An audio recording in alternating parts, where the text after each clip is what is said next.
Next, the government has just announced a major relaxation of international travel rules. The new rules will be making it much simpler for people who are double jabbed, especially who won't need to take as many COVID tests. Well, the changes will only apply to England, as the other UK nations have powers to set their own travel policies. Well, let's get more on this. Let's speak to our political editor, Andy Bell, who joins us from Westminster. So, Andy, what does this all mean? Yes, Claudia, Eliza, these are the biggest changes, I think, since COVID travel restrictions were brought in. Let's go through those changes now.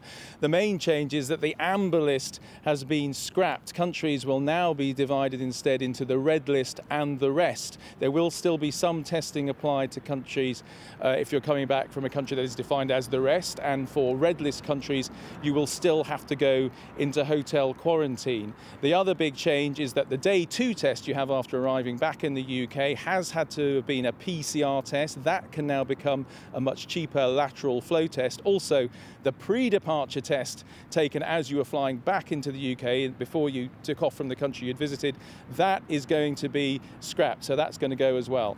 The whole point, though, is all these changes will only apply to people who have been fully vaccinated. If you have not been fully vaccinated, you will still have to go through the old, expensive, often complicated testing regime. These changes should come in on October the 4th. This is what the Transport Secretary has had to say.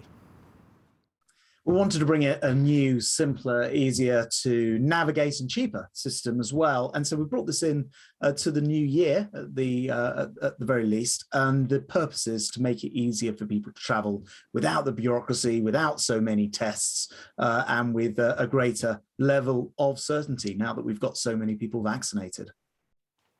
And Andy, this is good news for people wanting to get away, isn't it?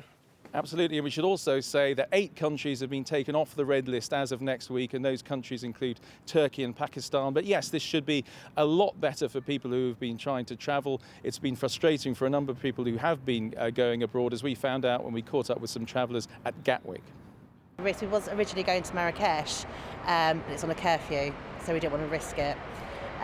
Even though it's still on amber, isn't it? Yeah, it's still on amber. So we thought we'd keep with the safe zone and go to Gran Canaria instead. Traipsing around on your holiday to find somewhere where you can get a test can be very time-consuming and frustrating. I believe removing some of the restriction for travellers would be a good idea, because paying for PCR test is a killer. Now, it's still being pointed out that we have to keep across anyone who might be bringing the virus back into the country, especially variants of concern. But clearly, the government has decided it's time for a major relaxation of the travel rules. Andy from Westminster, thank you.